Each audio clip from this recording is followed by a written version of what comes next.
A very good morning to all my students. Students, nowadays we are studying chapter number 12, that is symmetry and patterns.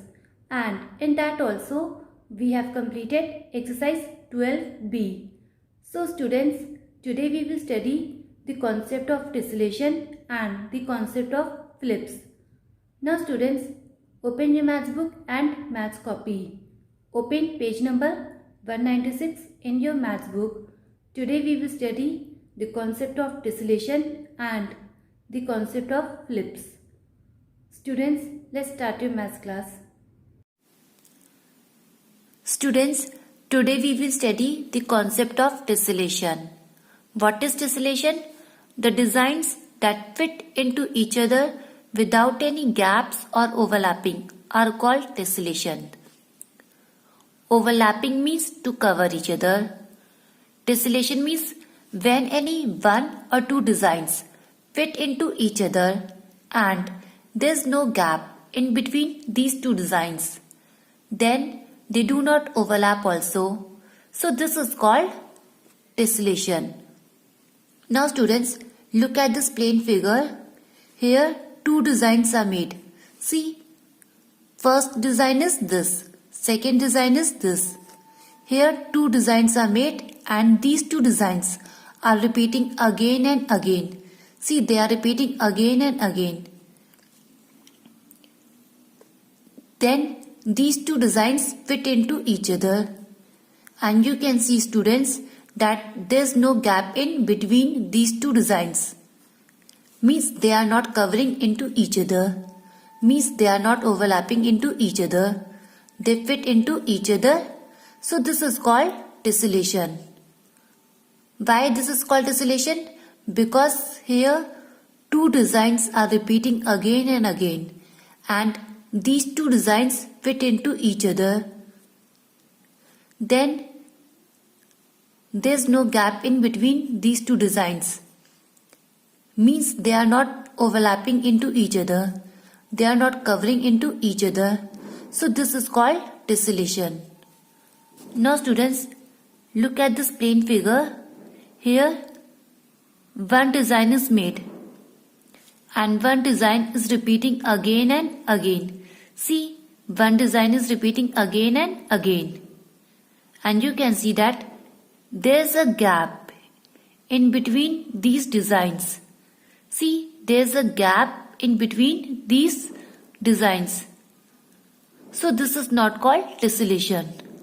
Why this is not called tessellation? Because here there's a gap in between these designs. So this is not called tessellation. So students, tessellation means when any one or two designs fit into each other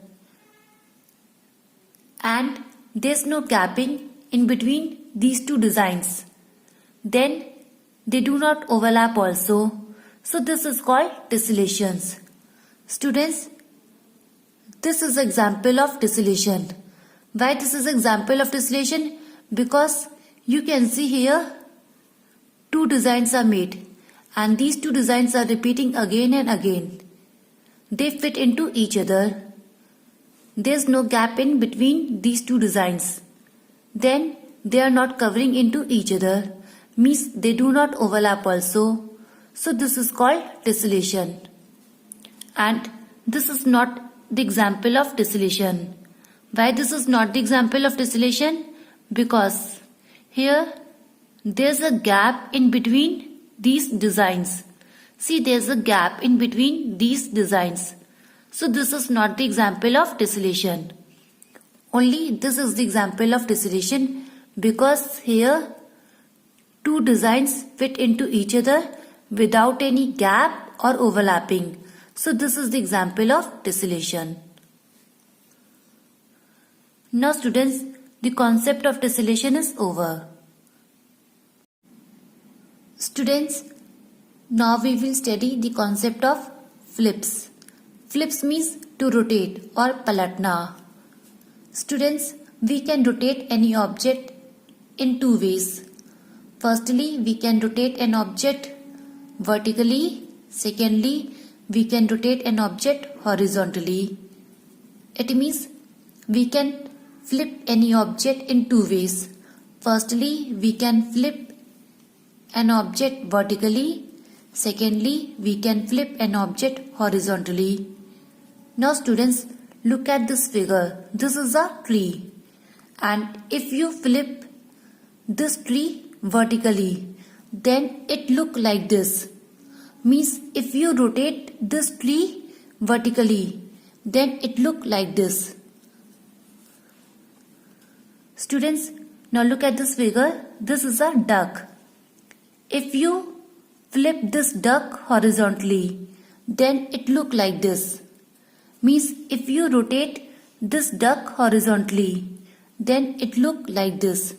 So students, this is called a flip. Flip means to rotate or palatna. We can flip any object in two ways. Firstly, we can flip any object vertically, and secondly, we can flip any object horizontally. Students, now the concept of flip is over. Students, note down your homework. This is your homework. Write the definition of tessellation in your copy and then learn it. Students, you have to write the definition of tessellation in your fair copy. After that, you have to learn it. Draw the patterns or designs that show tessellation. Students, in this, you have to draw the designs or patterns that show tessellation. Students, your homework is to write this definition in your fair copy and then you have to learn it.